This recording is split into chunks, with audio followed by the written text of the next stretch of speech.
Here's how one ayah of the Quran debunks Christianity, Hinduism, and any other polytheistic religion. Assalamu alaikum warahmatullahi wabarakatuh, my dear brothers and sisters. In Surah Al-Mu'minoon, ayah number 91, Allah states that Allah has never had any offsprings, nor is there any God besides Him. Otherwise, each God would have taken away what He created, and they would have tried to dominate one another. Glorified is Allah above what they claim. Okay, so what does this ayah say? It states that if there were any other God besides Allah, they would have disputes, they'll have conflicts, they'll try to dominate each other, and they'll have different opinions. Okay, now look at the universe. Everything follows one complete order, one unified order, and one unified order. Okay, now for example, let's say in the making of the universe, God number one and God number two, they have different opinions.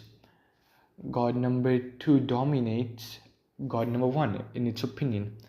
So if God number one is getting dominated by God number two, God number one is not all powerful, which literally makes him a follower instead of a God. So God number one is not God, which literally proves that there can only be one God logically. Okay, now as far as Christians believe that Jesus is the Son of God, okay, now what does a Son of God actually imply to? A Son of God implies that he was dependent on God. He is dependent on God, Son of God. He was dependent, or he is dependent on God. And anything which is dependent on God anything which is dependent on something or dependent on God cannot be God, because God is all powerful. And so this also debunks that Jesus is the Son of God.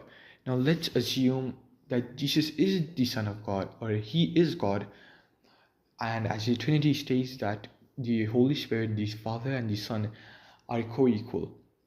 Okay, by the previous arguments, we can debunk the Trinity and Jesus being God at the same time, because they'll have different opinions and one opinion must dominate the other.